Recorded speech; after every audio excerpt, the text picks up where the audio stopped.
Bom dia, já entramos ao vivo. Alguns não, 5 minutinhos de atraso. Luizinho está nos ouvindo? Luizinho, ele lá está sem som. Ele não está aparecendo o microfone dele. Mas beleza, já estamos aqui com a delegada Sandra Ornelas. Deixa eu só passar aqui os links. O Felipe vai me ajudar nisso. E a gente já vai dar início. No MAC também, tem um MAC aí? Coloca nele também para mim, por favor. MAC. Bom dia, gente. Enquanto o Luizinho vai se ajeitando lá. Mais um dia. Feliz quinta-feira a todas e todos. Que seja um dia abençoado, vitorioso. Hoje a gente está chegando aí, né? Estava até conversando com a delegada Sandra fora do ar sobre o peso desse assunto. Pelo menos, eu falo sempre que eu não tenho muita estrutura para esse assunto. A gente está vindo hoje falar, jogar luz aí, que é importante, sobre esse assunto do abuso infantil, né, que engloba muita coisa dentro disso aí, pedofilia, exploração sexual, entre tantas outras coisas, assédio, né? E eu trouxe muito isso, foi um pedido, as pessoas fizeram esse pedido, e aí eu convidei a doutora Sandra Ornelas, que hoje está como, ela é uma delegada, mas está como diretora do Departamento Geral de Polícia de Atendimento à Mulher, né, no estado do Rio de Janeiro. Diretora geral. Tá legal. Agora o som apareceu, Luizinho. Só falta a imagem. Abre a câmera de novo. E convidei o Luizinho Simplício, que é um militante aí nessa área, né, do combate à exploração infantil, seja sexual, seja de trabalho, né? E ele é membro da Igreja Batista Ebenezer e integrante do Renas Rio, que é a Rede Evangélica Nacional de Ação Social. Ele está sempre aí nessa militância. A gente hoje tem a colaboração aí das duas intérpretes de Libras, que são Elisângela Oliveira e Celina Barbalho, que eu sempre falo delas, são pós-graduadas aí pelo INES. Então, a gente colocou o intérprete hoje para que esse assunto fique mais ampliado ainda, né? Chegue mais. Doutora Sandra, seja bem-vinda. Dá seu bom dia aí, sua saudação. Muito obrigado por estar conosco. Bom dia a todas as pessoas, é um prazer estar aqui mais uma vez com a Elisete, né, essa querida amiga, falando desse assunto que é penoso, mas pior ainda, a gente não pode esconder problemas debaixo do tapete, porque quando eles aparecem, eles nos assustam, né? Então a gente precisa enfrentá-los, né? Eu acho que uma das formas que isso também me abate muito, mas uma das formas de resolver esse abatimento que ele me causa é lutar contra ele, falar dele, porque é preciso falar. Não adianta a gente esconder, porque ele não some quando a gente deixa de falar. Tá? É um prazer estar aqui com vocês. Verdade, verdade. Luizinho, já está ouvindo? Está tranquilo aí o som? A Júlia, a filha dele, está tentando resolver lá. Enquanto ela tenta, a gente vai dando prosseguimento. Está ouvindo, Luizinho? Eles estão com problema de som lá. Na verdade, não é nem de som, porque o som aqui está parecendo que está. Gente, eu, quando joguei, doutora Sandra, esse assunto lá que a gente ia estar debatendo não, quem sou eu para debater esse assunto, mas trazendo uma pessoa especializada que pudesse estar nos orientando, nos ajudando, falando sobre o assunto com mais propriedade, muitas pessoas entraram em contato, muitas pessoas chamaram no privado, e assustadas com os números alarmantes, mas é daí para pior, né? E eu convidei a doutora Sandra, eu achei o seguinte, porque esse assunto ele perpassa muito pela violência doméstica, né? Perpassa muito por esse trabalho que a gente faz na militância da violência contra a mulher, dos conflitos intrafamiliares, né? Então, eu achei que ela poderia estar nos ajudando também, porque a gente acaba respingando lá também no que a gente fala sobre a violência contra as mulheres. E aí, eu tinha falado alguns dados, as pessoas ficaram meio assustadas, eu trouxe alguns outros hoje para a gente dar início. 3 crianças ou adolescentes são abusadas sexualmente no Brasil a cada hora. Quando eu coloquei isso, as pessoas ficaram assombradas, né? O Brasil registrou ao menos 32 mil casos de abuso sexual contra crianças e adolescentes em 2018. O maior índice de notificações já registrado no Ministério da Saúde. Cara, é muita É muita criança, é muito. Isso é notificado, isso é o que chegou lá à delegacia, né? O Disque Denúncia, o Disque 100, recebeu 86 mil ligações de violações de direitos das crianças e adolescentes, um aumento de quase 14% em relação a 2019. Né? Então, a gente já tem que ficar ligado. E o levantamento da Organização Nacional de Direitos Humanos identificou que a violência sexual acontece em 73% dos casos na casa da própria vítima ou do suspeito. E, em sua grande maioria, são pessoas familiares ou conhecidas. E é assim que eu vou abrindo aí, já perguntando à doutora Sandra. Luizinho, está ouvindo? Eles não estão. Perguntando à doutora Sandra o seguinte: a violência sexual contra crianças e adolescentes é algo raro? É algo que não é tão frequente, doutora Sandra? Olha, acho que os próprios números... Eu acho que os próprios números citados por você já respondem. E eu tenho aqui números que são mais alarmantes ainda. É do Instituto Patrícia Galvão, que reuniu dados, né? Então, reuniu dados tanto da saúde quanto da segurança. De acordo com esses dados, o Instituto Patrícia Galvão disse que em 2018 foram 2.918 registros feitos pela saúde e 66.041 registrados pela polícia. Mas diz o seguinte: desses, estima-se que esses casos sejam apenas 7,5. Existe uma estimativa da subnotificação, né? Então, de acordo com essa subnotificação, os dados seriam maiores ainda, que daria cerca de 880 mil estupros no ano. E você teria desses aí quando você fala da ligação da vítima, da ligação da violência contra a criança com a questão da violência doméstica contra a mulher, a gente sabe que 81,8% são meninas. São meninas, né? E dessas aí, olha só, dentre elas são mulheres e dentre elas 63% são vulneráveis, são meninas. Tem menos de 13 anos, a maioria tem menos de 13 anos. E aí, a maioria desses casos acontece realmente dentro de casa. E esses autores são pessoas muito próximas a essa vítima. Então, assim, realmente não é raro, né? É muito mais comum e o que é pior, muitas vezes se normaliza. Em nome de manter a ideia de uma família perfeita, é muito mais fácil, às vezes, para a família fingir que não vê e vai deixando acontecer, como a gente observou nesse caso.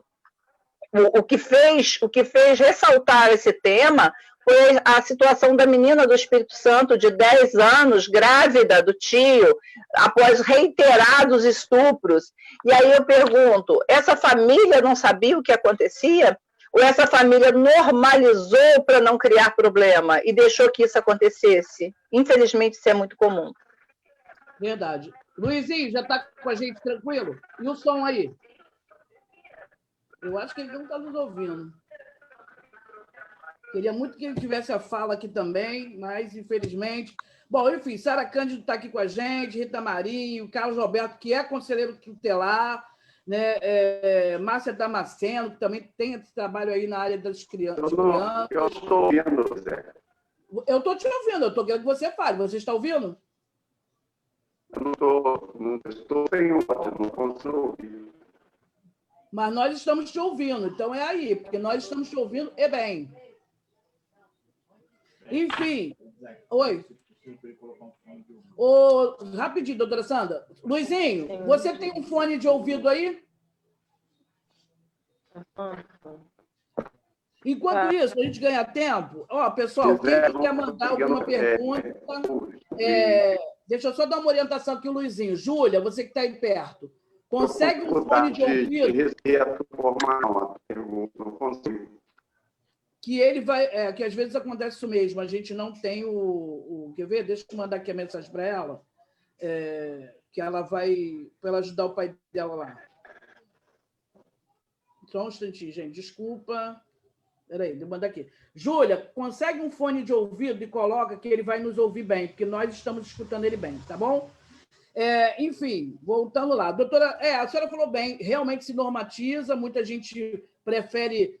como é que vai ser isso, o escândalo, outra coisa, é um membro da família, mas eu também fiquei muito horrorizada quando eu vi o seguinte, aí queria lhe perguntar, os bebês, porque a gente fala muito, o estupro, o abuso do vulnerável, a gente pensa na criança de 10 anos, 12, o pré-adolescente, 13, bebês e crianças bem menores também podem ser vítimas dessa violência?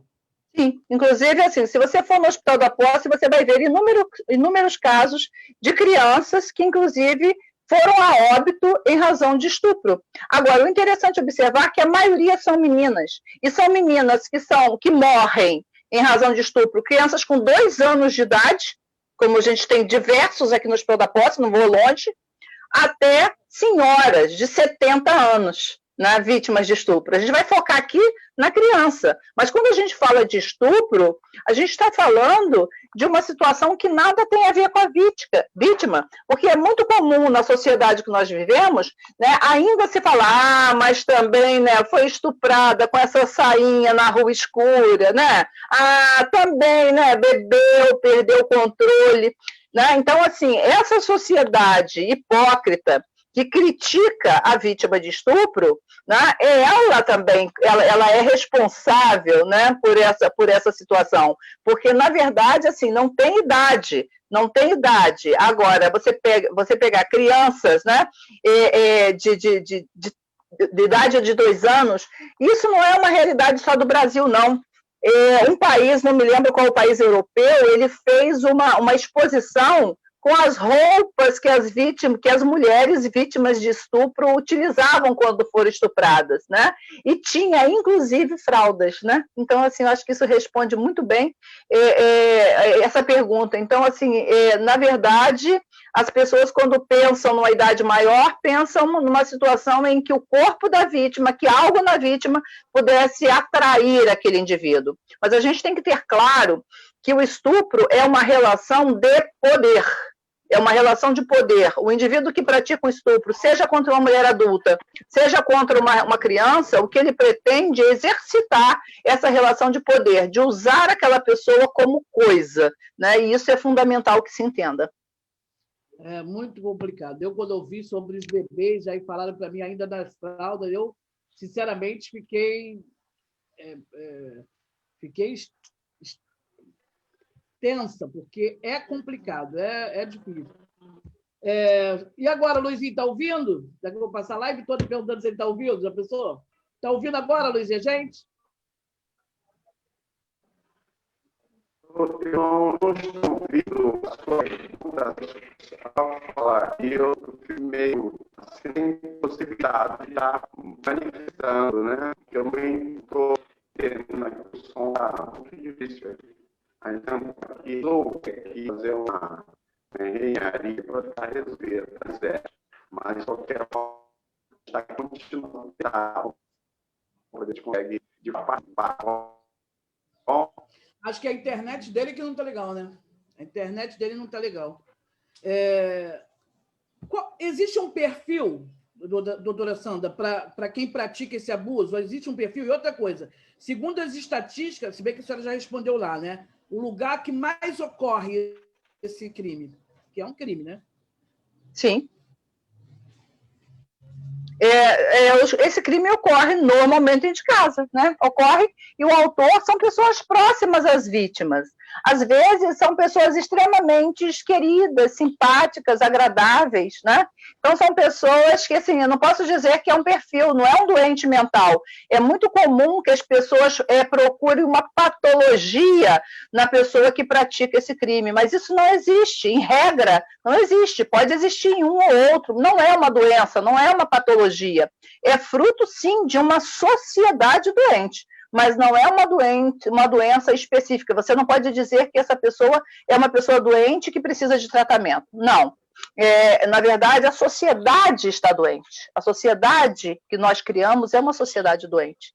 É possível que um ou outro tenha algum problema realmente que precise cuidar, né? E não adianta pensar também, então vamos assim partir para a castração química, porque na verdade isso se desenvolve como é a busca de uma relação de poder, isso desenvolve essa libido, ela vai encontrar um outro caminho, se é que é só libido, né?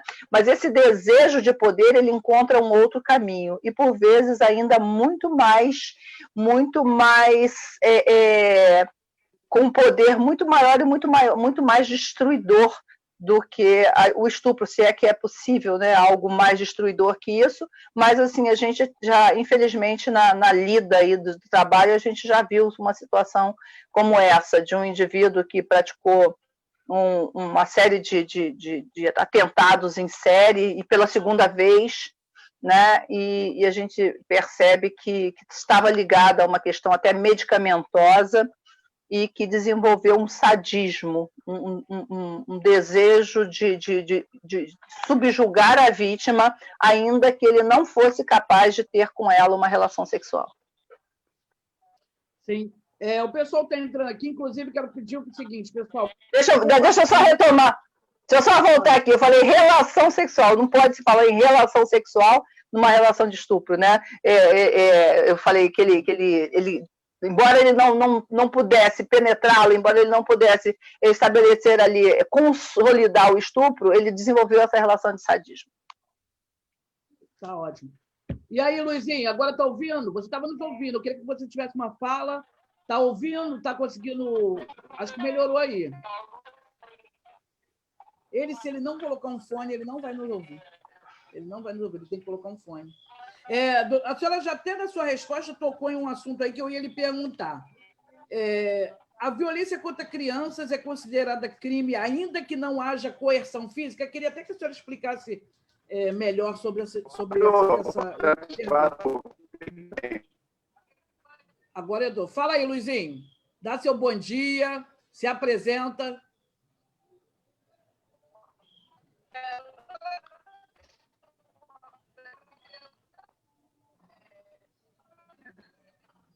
Eu não vou poder. Vai ter que tirar ele, Felipe, porque eu não estou conseguindo, ele não está conseguindo ouvir. Doutora Sandra, ainda que não há coerção física, é crime? Se a senhora pudesse explicar melhor, eu estava lendo sobre isso, mas aí, para que as pessoas entendam melhor do que está se falando aí. Bem, a lei fala no estupro de vulnerável. Então, toda relação que for, todo ato sexual que for praticado contra uma criança uma pessoa com menos de 14 anos, não importa, não há necessidade do uso de violência. Entende-se que isso aí configura estupro. Configura estupro. Muitas vezes, infelizmente, a gente já teve a oportunidade de encontrar, por exemplo, uma jovem, uma menina de 12 anos, grávida do próprio pai, e essa menina ela era estuprada desde 8 anos de idade, né? E essa menina, dentro da vivência daquilo que ela concebeu crescendo, ela achava que era uma coisa natural. Essa violência ela é ainda maior que a violência que é feita pela força, pela coerção, né? Porque ela vai deixar uma marca que, quando essa menina descobre que aquilo que ela sofria era uma violência, ela perde totalmente as suas referências de vida. Então, recuperar essa pessoa para o mundo, reestruturar essa pessoa, se torna muito mais difícil. Né? Então, ainda que não há necessidade de coação física, basta que a vítima seja menor de 14 anos. Braba, complicado. Isso aí são perguntas que a gente recebeu, né, para passar aí para a doutora Sandra, mas se alguém quiser fazer alguma pergunta, fica à vontade aí de mandar aí. A violência contra... Não, por que as crianças não... Isso eu queria que a senhora falasse bem, porque eu ouvi absurdos sobre a menina de 10 anos, absurdos. Ela não falou porque ela gostava. Ela não falou porque para ela estava sendo bom. Ela não falou. Por que ela não falou? Era desde 6 anos. Por que as crianças não contam, doutora Sandra? As crianças, muitas vezes também as adolescentes, O que há essa dificuldade de elas contarem? Olha, uma vítima adulta, por vezes, elas dão conta, porque às vezes a violência... e quando eu falo de violência, eu não estou falando de violência física, não. Eu estou falando da violência de ser subjugada. Ela é tão forte que ela fica paralisada. Ela, às vezes, não consegue gritar, às vezes, depois ela não consegue reproduzir com exatidão aquilo que aconteceu, somente depois de passar por tratamento. Agora, você imagina uma criança que tem ali, naquela pessoa que é o autor daquele crime, alguma referência, porque se ele é próximo a ela, ou ele é o pai, ou ele é o tio, ela é uma pessoa que em algum momento ela confiou nessa pessoa. E aí essa pessoa, ela se aproxima, ela passa ali a praticar determinados atos com ela, e essa pessoa vai ameaçar, vai dizer que se ela contar para alguém, ele vai fazer um mal muito grande a alguém que conta. Ou pode começar como algumas carícias e ele dizer, olha, esse é o nosso segredinho, não pode contar para ninguém. Ou, num nível maior, quando a violência ela é reiterada, ela é feita através de ameaças. E aí essa criança, temendo sofrer um mal, ou que alguém que ela ame sofra um mal, ela se cala, ela se fecha, ela passa a ter um comportamento diferente, né? E aí, por isso, é necessário que a família esteja atenta e esteja sempre alerta, principalmente com pessoas muito próximas, essas pessoas que gostam de reunir crianças e de dar doce, de dar bala, de estar muito perto. Normalmente o abusador, ele tem uma relação muito próxima da criança e todo mundo acha bonito, acha bacana, pô, que legal, o tiozinho bacana, o moço da Kombi da escola que adora as crianças, abraça, acalma. Não, eu acho que assim, que a gente tem que educar nossos filhos, e esse é um caminho. Educar nossos filhos, educar nossos netos, para evitar essas proximidades, para que não tenha segredo com estranhos. A gente precisa estranhar comportamentos de muito achego com as nossas crianças. É preciso que elas saibam onde pode ser tocado e onde não pode ser tocado. Então, educar, orientar, preparar as nossas crianças para que elas possam se defender e, na primeira tentativa de nos falar, para que a gente possa agir. Show de bola. Acho que agora o Luizinho conseguiu. Vamos ver se eu vou dar um vivo aqui. Conseguiu, Luizinho?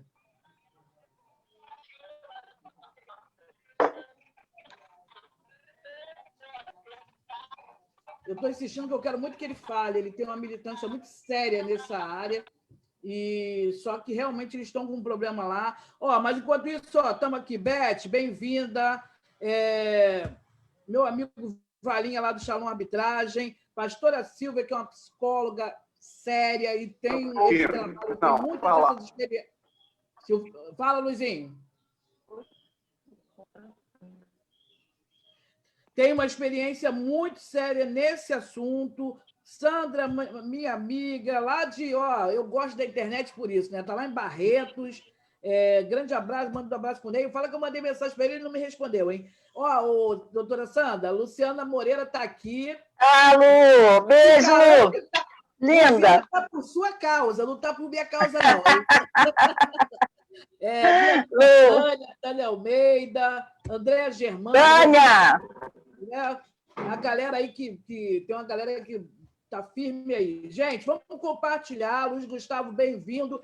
Doutora Sandra, professores, agentes de saúde, e aí qualquer pessoa que trabalhe diretamente podem ajudar na identificação de casos de violência sexual contra a criança? Pode e devem, mas para isso eles precisam estar preparados, para isso eles precisam conhecer.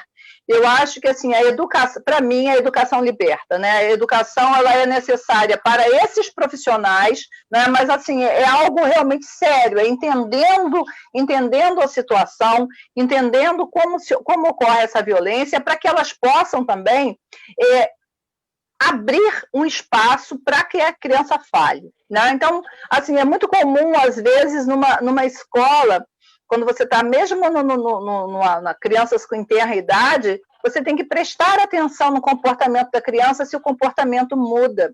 E se o comportamento muda, é o caso de você se aproximar. Situações assim, ao longo da minha vida profissional, várias situações que a gente teve acesso em razão relacionada a abuso, estupro ou qualquer outra forma de ligação de crime contra a criança, sempre esteve ligado a profissionais ou de igrejas ou de escola, ou professores, ou alguém de uma igreja, onde essa pessoa confiou, primeiro, é necessário que a pessoa perceba, é preciso ter essa capacidade de olhar para o outro, perceber o outro e para identificar esse problema, né? Porque às vezes você nota uma tristeza, você percebe um afastamento, por exemplo, na escola, com aquela criança que não gosta de voltar para casa, aquela criança que, diferente das demais crianças, não tem prazer em brincar, que ela está sempre amuada, está quietinha num canto, ou que o comportamento muda de uma hora para outra, né? Então, assim, ter essa capacidade de olhar para os nossos alunos, né? Quando a gente está em sala de aula, eu falo os nossos, que é a minha mania de professor ainda, né? Mas assim, de olhar para o aluno e perceber esse aluno e perceber as diferenças que ele apresenta, ela é fundamental e pode contribuir muito, mas esse profissional ele tem que estar realmente orientado. A Márcia Gomes estava falando aqui, tive uma aluna extremamente calada, chamei a mãe para conversar, mas ela parecia fugir. Isso acontece muito, né, doutora Sandra? A família, ela sabe, só que ela, eu acho que pela falta de habilidade, de informação, de saber como vai lidar com esse problema, e a senhora falou bem, o protetor, aquele que está ali, que a gente tem a imagem que é o que vai dar carinho, que vai proteger, é o algoz. Então, Sim. Como é que você vai lidar com isso dentro da sua família? Como é que você vai... Então, isso acontece muito, né? Eu não sei como é que era a sua experiência junto às delegacias, a senhora passou por várias especializadas, mas acredito que pela experiência do delegado, quando ele já se depara com esse caso, ele já sabe ali mais ou menos, né, se a família tem a ciência, né, eu não sei se a senhora poderia falar um pouco sobre essa sua experiência. Às vezes sim, às vezes a família está muito dispersa, né? Às vezes a família está muito dispersa, está muito mais interessada em olhar as redes sociais, olhar para a televisão, do que olhar para quem está do seu lado, né? Agora, por outras vezes, quando a situação é reiterada, percebe, né? A gente teve, infelizmente, uma situação triste também, em que era o pai que abusava da criança, da jovem, né? A mãe tinha ido embora, a mãe tinha abandonado e levou os filhos e a menina ficou. E a partir de, acho que uns 10, 11 anos, o pai começou a abusar da menina. Num determinado momento, ele sai da casa da mãe com essa menina, ele vai morar com uma pessoa e leva a menina. Posteriormente, ele se separa dessa mulher com quem ele foi morar e retorna com a menina, mas a menina retorna grávida. E ele alega que ela arrumou um namoradinho, inventou lá uma desculpa, e ficou, mas assim, é óbvio que todo mundo da família já sabia, eu acredito, que na verdade, principalmente a mãe dele, que ele abusava da filha, né? A menina tinha um filho dele com 4 anos de idade, né? E ela só vai nos procurar no momento em que ela acreditava estar grávida de novo. E essa menina alegava que o pai batia nela, batia com toalha molhada, e ela chega à delegacia levada pela tia, e ela, quando chega lá, ela se cala, ela não queria falar, né? Ela foi para a minha sala, eu conversei com ela, e quando eu pergunto para ela como é sair do foco da lesão que o pai provocava, eu comecei a perguntar da mãe, aí perguntei, por fim, quem morava na casa. Quem morava na casa atualmente? Ela falou assim, eu, meu pai, minha avó e meu filho de 4 anos. Aí, quando falou filho de 4 anos, eu falei, então você teve um namorado? Aí ela se calou de novo totalmente, e ali para mim já ficou muito claro o que era. Né? Então, assim, essa situação só ficou esclarecida quando a gente encaminhou para o juizado de violência doméstica familiar, para a equipe técnica, onde lá, né, o psicólogo fantástico que a gente tem aqui em Nova Iguaçu, né, o Theo, ele conseguiu ouvir essa menina e me mandou um relatório que me permitiu fazer o registro, né? Então, assim, quando eu ouvi a mãe, a avó, né, que ela chamava de mãe, a avó falava assim, não, mas ele fazia isso porque ele tinha saudade da mãe dela. Então, olha como normaliza. A gente, assim, é óbvio que é uma sociedade, por isso eu digo que é uma sociedade doente, porque você trata isso como se fosse uma coisa normal, como se fosse uma relação de afeto, como se não fosse uma violência. Então, assim, até que ponto isso que ele fazia com essa filha, isso não é saudade da mãe, isso é vingança da mãe. Isso é vingança da mãe, é óbvio que era vingança da mãe, né? Mas as pessoas não conseguem fazer essa leitura e preferem não se meter nisso, porque o que acontece em quatro paredes, e se ninguém vê, deixa estar, melhor assim, deixar encoberto. Então, a gente não pode deixar isso encoberto. Então, acho que falar sobre esse assunto, por mais que ele doa, ele tem que doer mesmo, porque dói. Porque dói. Dói para quem não viveu. Imagine para quem vive. Né? A gente precisa curar essa doença, né? Então tem que deixar vir a furo, tem que deixar vir a público. Então a gente tem que olhar essa ferida sangrenta, tem que olhar esse pus escorrendo, porque senão a gente não vai cuidar. Verdade.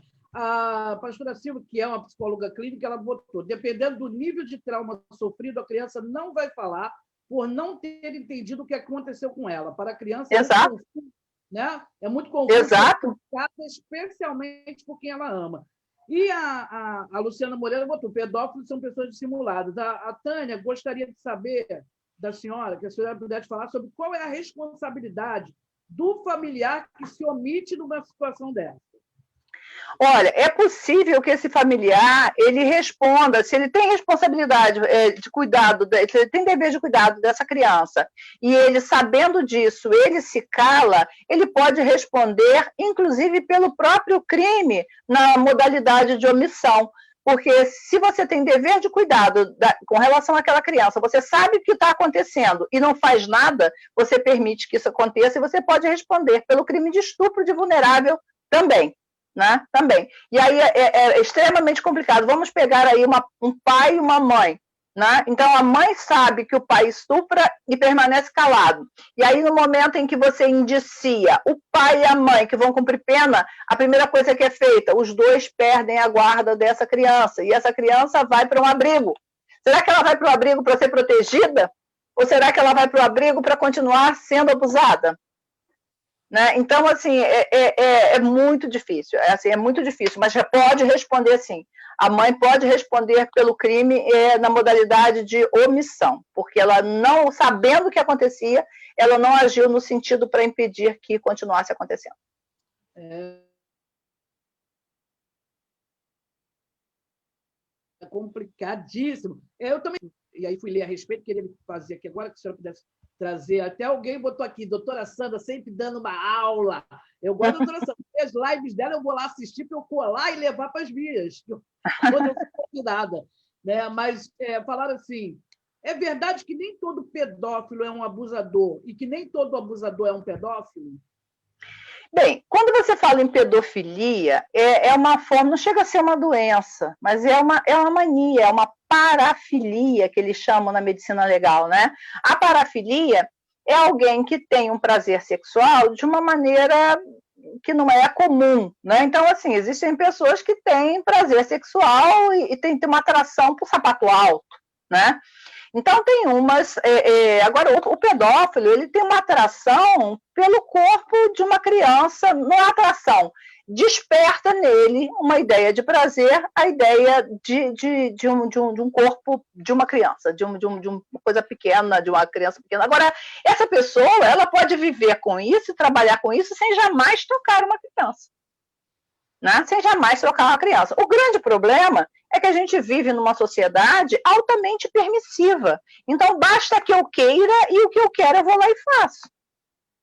Né? Então, assim, e aí o fato, e algumas pessoas têm isso e por vezes conseguem, né, apenas viver com esta fantasia sem nunca cometer um crime. Agora, a partir do momento que a pessoa pratica, que ela age no sentido de causar o mal, de abusar, não vou usar a palavra abusar, que eu já aprendi que não é certa, né? Não é abusar, é como se fosse além do uso permitido, mas não é permitido usar, né? Então, praticar um estupro contra uma criança não é permitido. Então, se ele age dessa maneira, de fato, se ele causa se ele pratica uma ação contra alguém, então ele já exteriorizou isso. No momento que ele exteriorizou isso, ele cometeu um crime.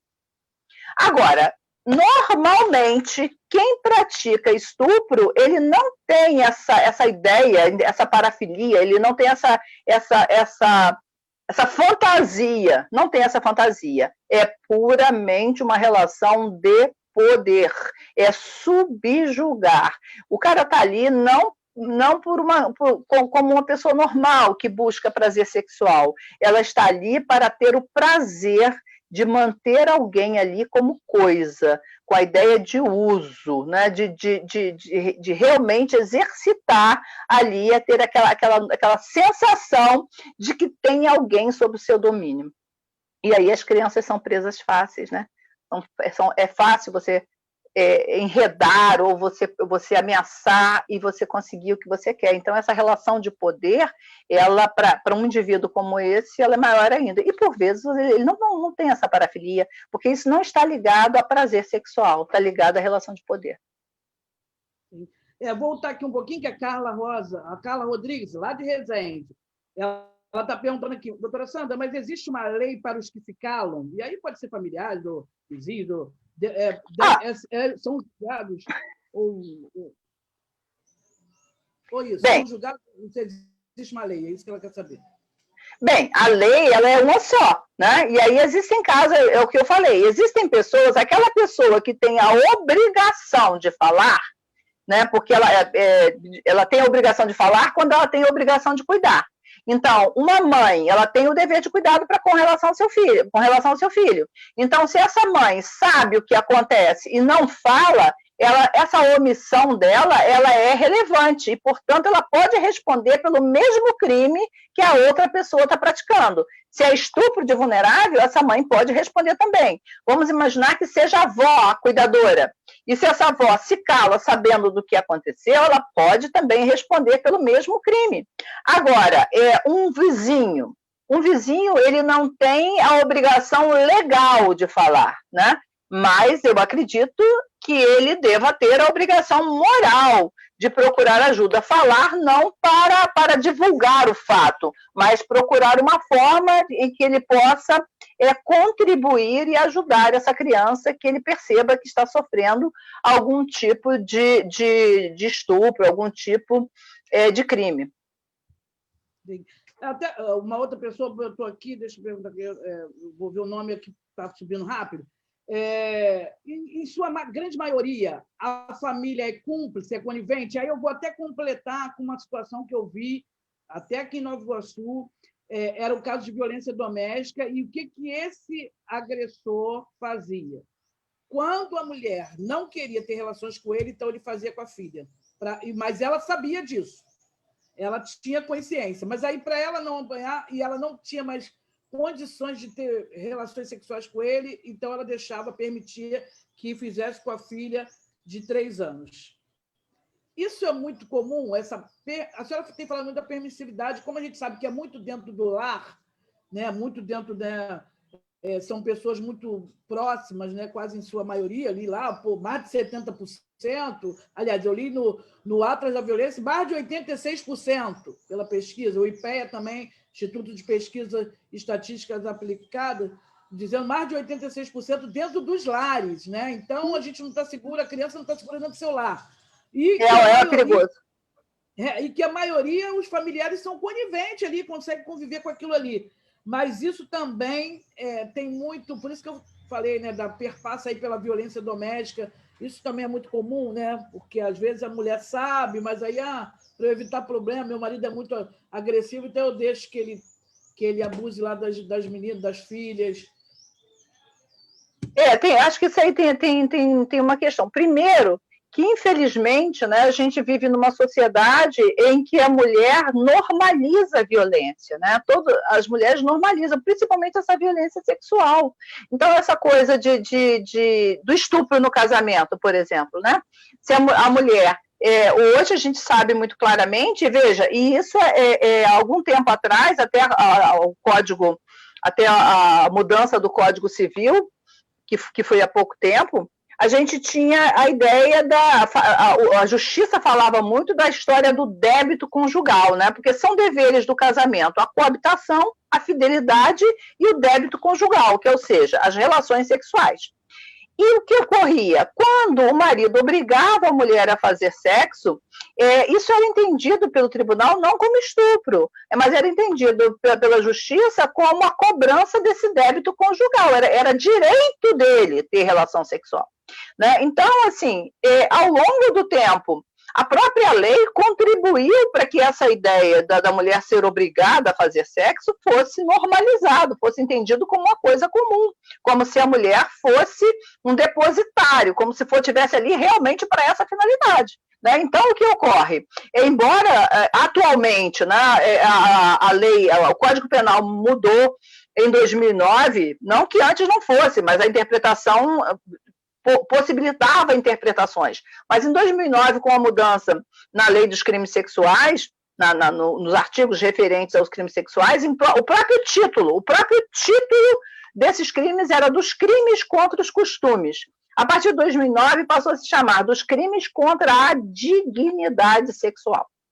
Então, mesmo uma mulher casada, se ela não quiser fazer sexo, ela não pode ser obrigada a fazer, porque isso é caracterizado como estupro. Então, o que ocorre? É muito comum a gente querer culpar a mãe, a avó, né, pelo fato de deixar que a criança sofra o abuso, mas a responsabilidade é desse indivíduo que está praticando o crime, e não dessa mulher, porque talvez ela seja tão vítima quanto a criança, e talvez ela não tenha condições de reagir para salvar nem a si mesma, tampouco ao filho. Olha, tá bombando aqui, engraçado, eu achei que não ia ter muita pergunta, não estou nem conseguindo acompanhar. Noêmia, bem-vindo. Noêmia Damasio, Rita Maria. Rita Maria está perguntando, doutora Sandra, se um vizinho percebe, se bem que eu acho que ela já respondeu, percebe que a criança sofre violência sexual ou maus tratos, tem algum telefone que ele pode se denunciar? A gente falou no início, mas se ela quiser falar aí, doutora Sandra. Olha, eu acho que o ideal é procurar assim, o conselho tutelar, porque às vezes para avaliar melhor, né, para que haja alguém para avaliar melhor, e a gente tem visto assim, o conselho tutelar pode ajudar, pode contribuir muito. Agora, a gente precisa também de pessoas que estejam ali vocacionadas, né, se não vocacionadas, pelo menos que estejam interessadas em aprender, em realmente estar atentas, né? A gente teve situação, o tempo que eu estive aqui em Nova Iguaçu, na delegacia da mulher de Nova Iguaçu, nós tivemos aqui excelentes experiências com o Conselho Tutelar, uma delas, inclusive, graças ao Conselho Tutelar, a menina de 12 anos, surtou na escola, começou a bater a cabeça na parede, e a professora levou para um local, e aí ela falou para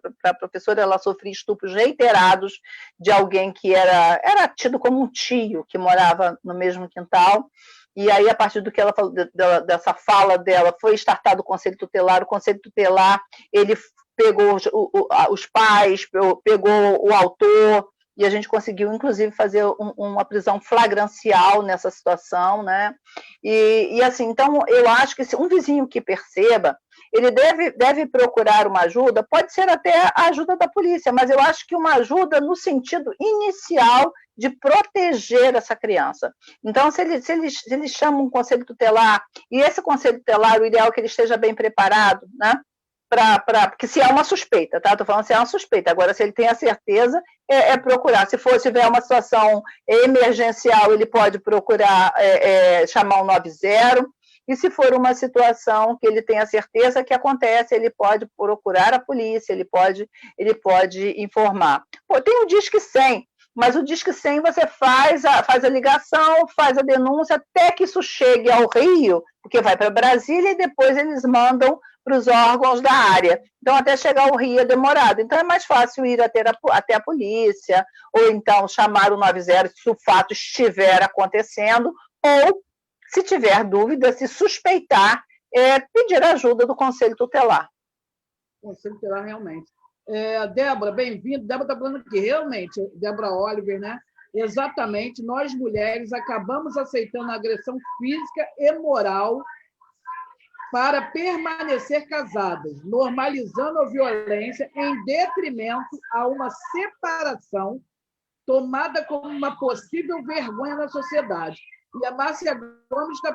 não, Shalom, realmente, meu amigo Valinha fez uma pergunta aqui, eu me perdi, mas eu lembro.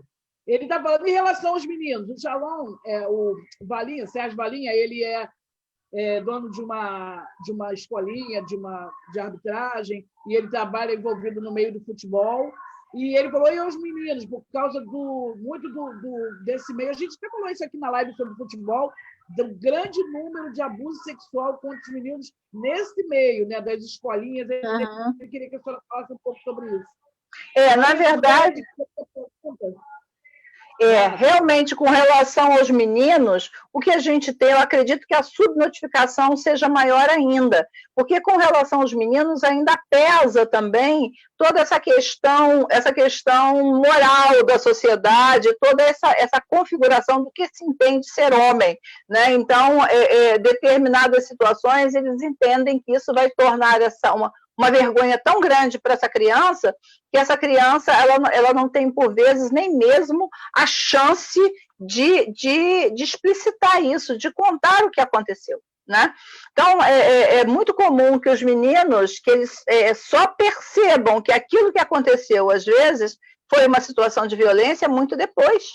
Né? E é possível que ele tenha percebido como uma violência, mas que ele tenha preferido se calar, porque ao contar o que aconteceu, seja para ele ainda mais vergonhoso, né? Isso quando ele não apaga da cabeça dele como forma de proteção, né? Segundo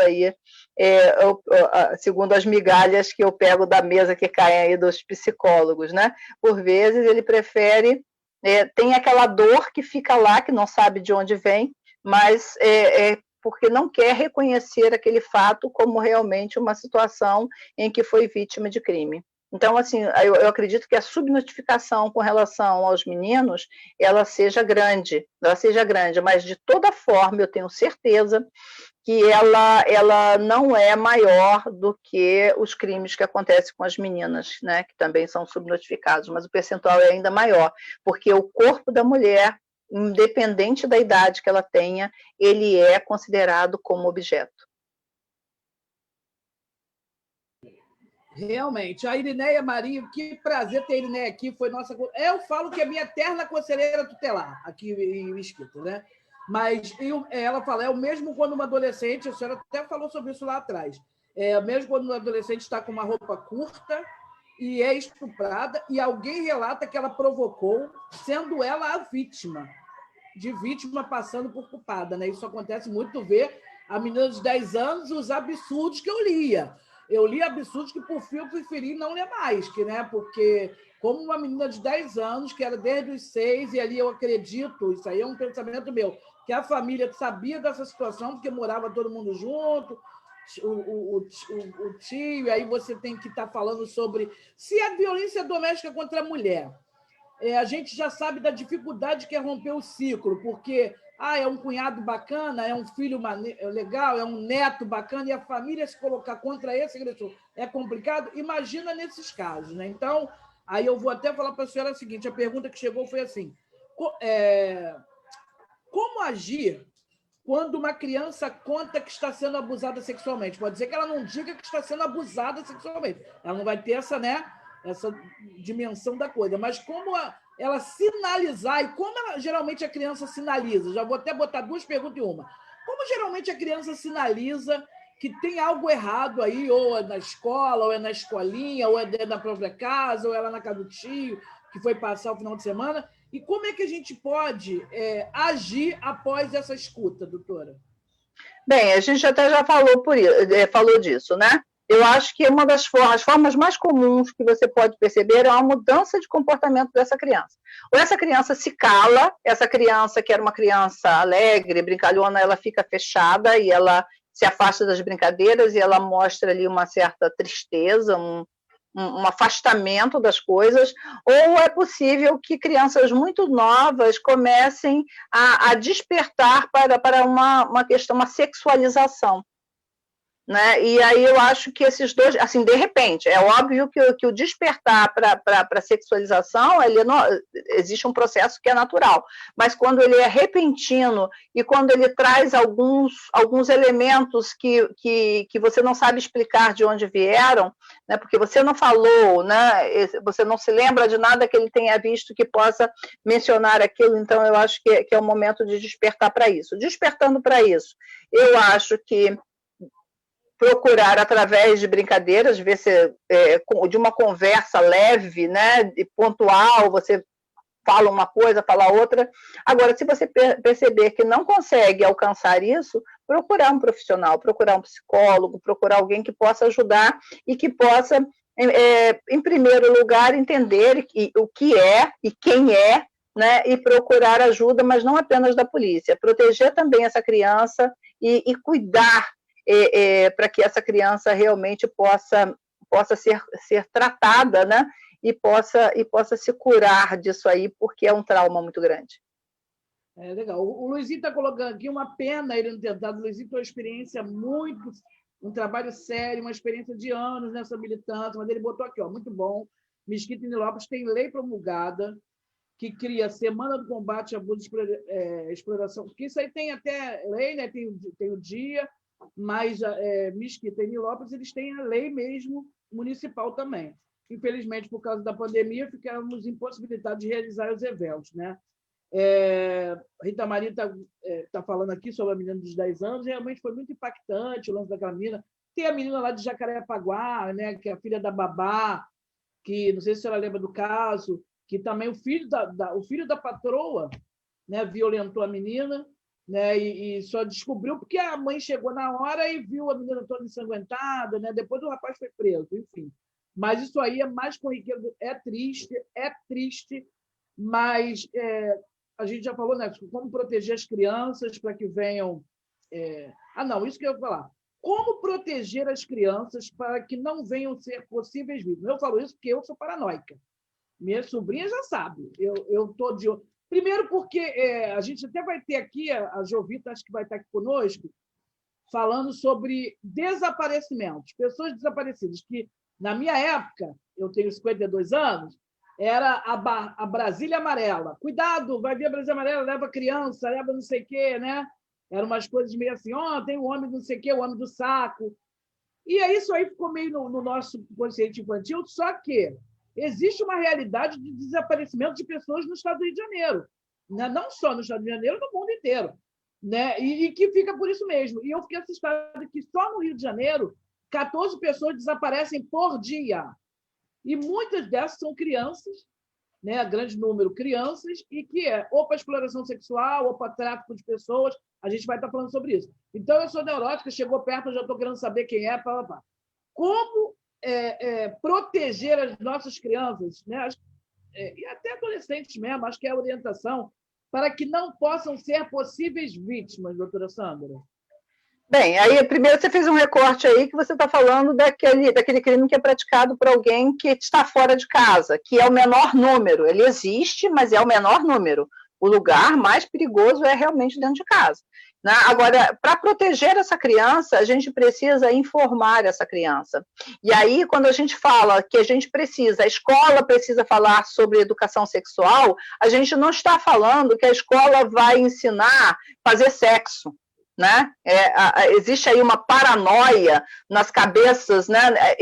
E aí é incrível que essas cabeças aí doentes, né? Eu acho que também complicadas, eu acho que essas pessoas precisariam se cuidar, porque quando a gente está falando é preparar a criança para enfrentar isso. Então você começa, meu neto tem 5 anos, eu comprei para ele um livro que é um livro que fala dos pontos que podem ser tocados e dos pontos que não podem ser tocados, do toque do sim e do toque do não. do que não pode ser feito. Então, a gente tem que ser, não é ser paranoico, mas as pessoas têm que compreender e tem que estar, as crianças têm que ter a segurança de um adulto que cuida dele, de que o que acontecer, ele não vai ser julgado, que ele precisa falar, que não pode ter segredinhos com pessoas que não seja a pessoa que cuida dele, que não seja com a mãe, com o pai. Então, ele tem que ter de uma pessoa que ele confia, e ele não pode ter segredinhos com ninguém mais. Né? Então, essa coisa de que normalmente os abusadores, há um segredinho, você não vai poder falar, e às vezes começa com toques sutis, toques do não em pontos sutis, e essa criança, ela sem entender, ela vai sendo levada para isso. Então, é preciso orientar as crianças, seja em casa, seja na escola, de forma reiterada. E aí, assim, quando eu passei para você o título que nós daríamos à palestra, eu falei, quem autoriza o abuso do corpo das crianças, né? Quem autoriza isso? Somos nós. É essa sociedade hipócrita que se recusa a falar sobre isso, que autoriza. Todos nós, quando fechamos os olhos para isso, nós estamos dando a esses autores de violência a carta branca para continuar praticando esses crimes. Quando nós educamos nossos filhos, né, as nossas filhas para se calar, e educamos os nossos filhos, né, a maioria dos abusadores são homens, quando nós educamos os nossos homens para achar que ser homem é poder fazer o que ele bem entende, nós estamos autorizando essas práticas.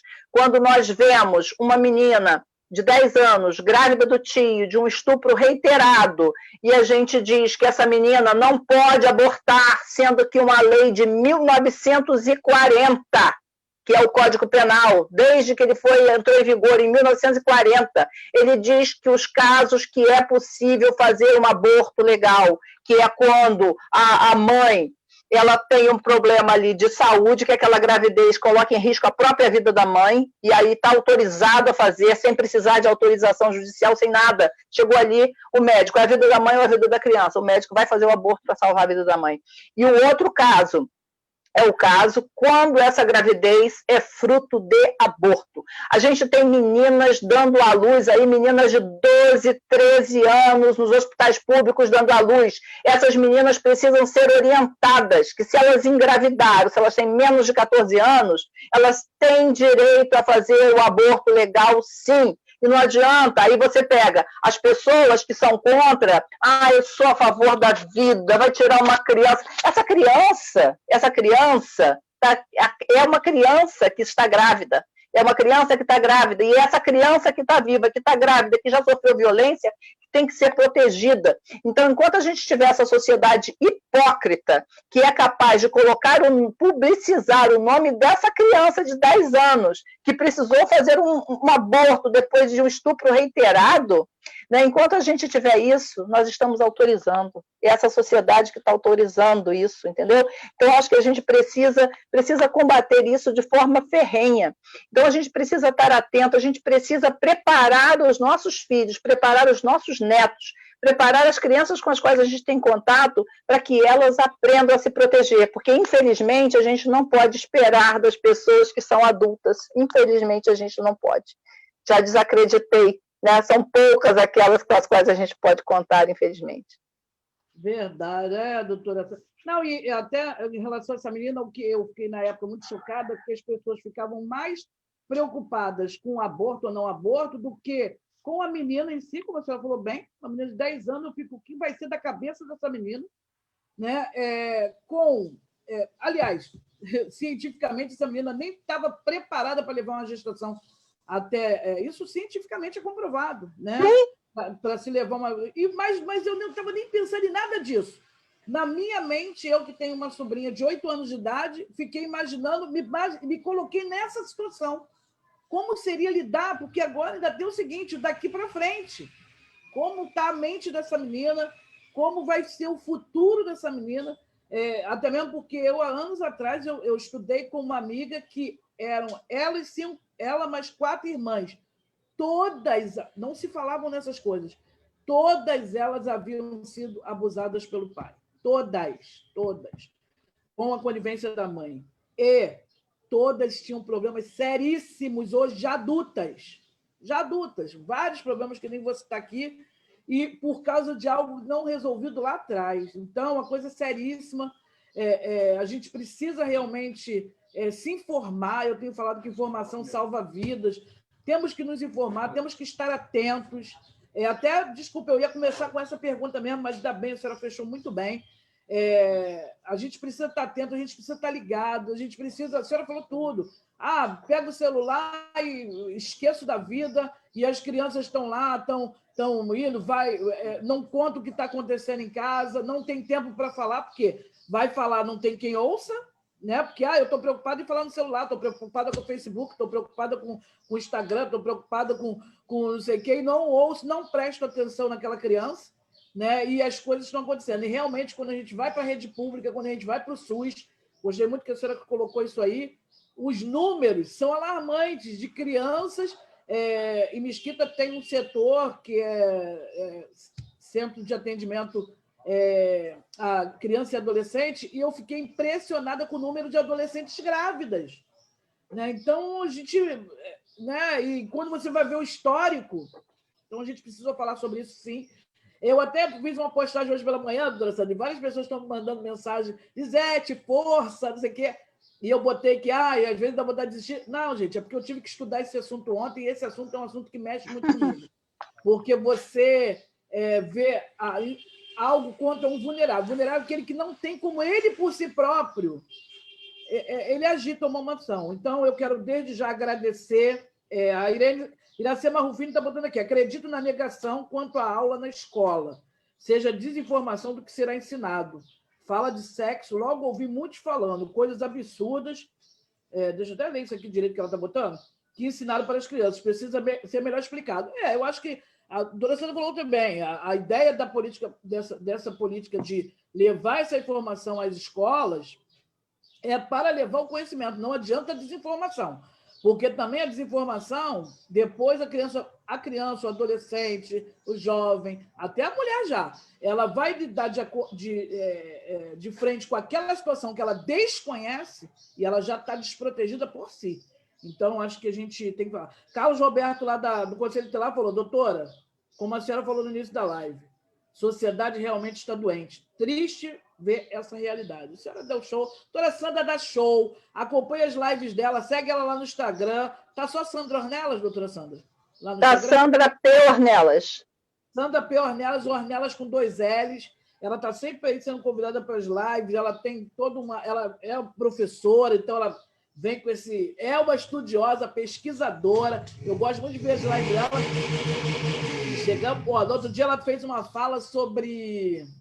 Eu vi uma live da senhora que a senhora trouxe um estudo desde lá do século passado da mulher, eu fiquei encantada, né? Então, eu quero lhe agradecer pela sua disponibilidade, eu sei do seu trabalho aí à frente das delegacias de mulheres, da sua disponibilidade em poder vir contribuir aqui conosco. Tem várias perguntas, depois a senhora vai ver lá na sua página. Faça suas considerações finais, deixe seus contatos aí de mídias sociais, quem quiser lhe achar, e fique à vontade aí, doutora. Eu quero agradecer imensamente as oportunidades, Lisete. Eu estou assim, na verdade, eu aceito os convites, eu falo, não vou aceitar mais, que eu tenho que focar, que eu estou escrevendo um artigo sobre feminicídio, estou com um monte de dados espalhados, mas quando me chamam, quando eu falo, eu já aceitei, né? Porque eu acho que assim, eu tenho uma necessidade, porque isso me sufoca. Então, como me sufoca, eu tenho uma necessidade de falar. E o que eu falo para todas as pessoas que estão assistindo, se vocês também se sentem sufocados com isso, se isso também te faz mal, procura compreender melhor e procura buscar meios de ajudar, né? Buscar meios de ajudar. A gente precisa fundamentalmente se voltar para a questão da educação. Eu acho que é onde tem o fato que está ocorrendo, que a gente obviamente vai ajudar, mas a gente tem que se voltar para a educação, a gente tem que preparar os professores, a gente tem que preparar as crianças. Lá na Lei Maria da Penha, no artigo 8º, inciso 9º, fala da necessidade de discutir violência doméstica familiar, nas escolas, isso tem que estar nos currículos escolares em todos os níveis. E quando a gente fala nisso, a gente está falando de violência de gênero, que já que a maioria das vítimas são meninas, já que a maioria dos homens são preparados para ser violentos, para ser dominadores, e a base desses crimes sexuais está justamente nessa relação de poder. Então, assim, eu agradeço imensamente e conclamo todos vocês que sofrem por isso, né, para que a gente possa seguir juntos, né? Seguir juntos aí, irmanados aí nessa luta, e numa luta que precisa ser efetiva. E para ser efetiva, a gente realmente tem que buscar aí modificações nas escolas, né? A gente tem que sair desse obscurantismo, principalmente o obscurantismo da fake news, né? O obscurantismo onde a pessoa coloca ali qualquer bobagem e você acredita sem checar, né? Então, vamos em busca do conhecimento.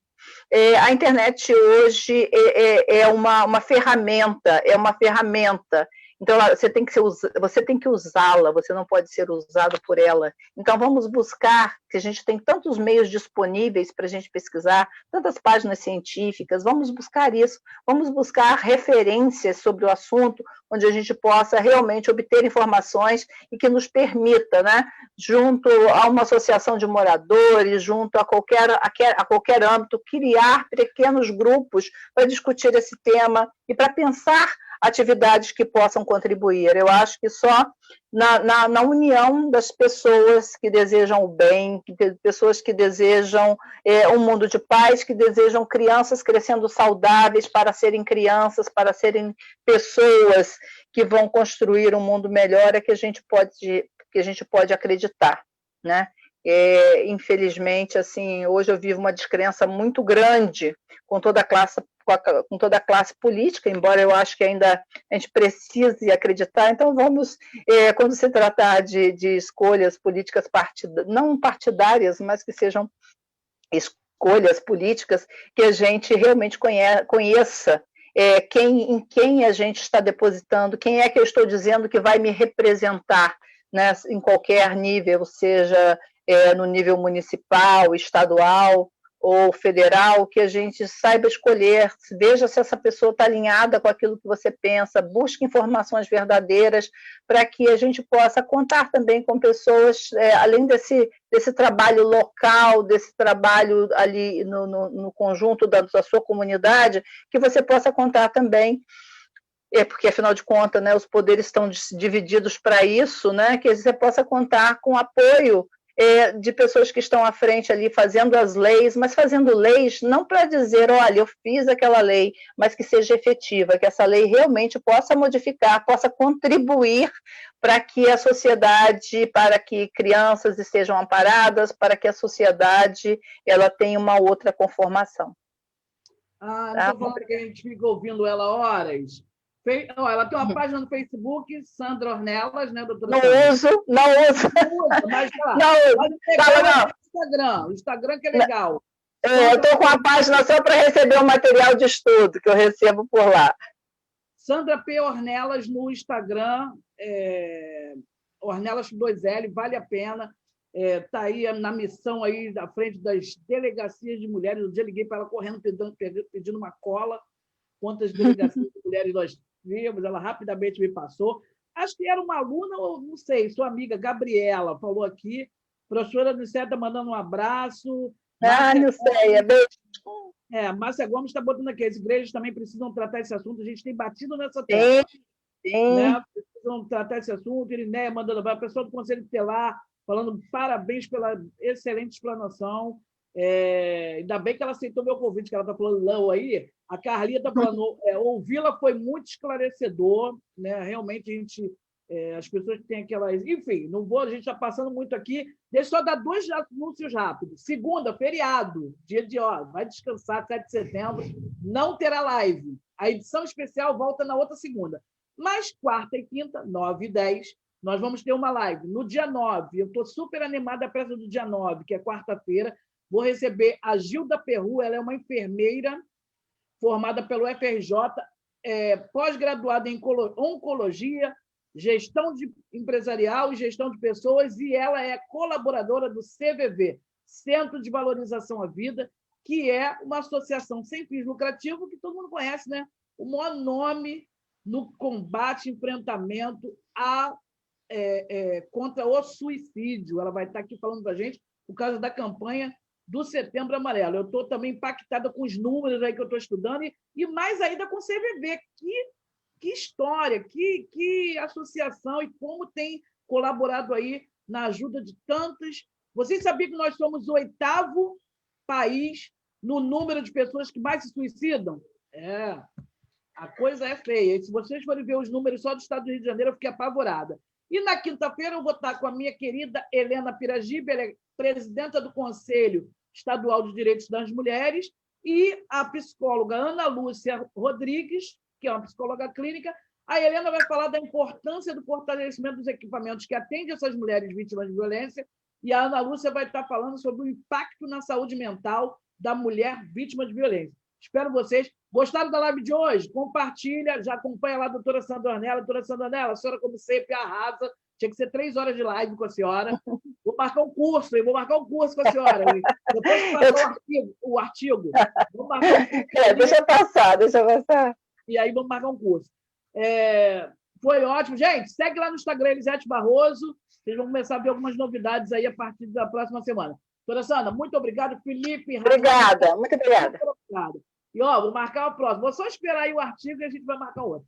Tá bom? Tá bom. Beijo, gente. Obrigada. Tchau.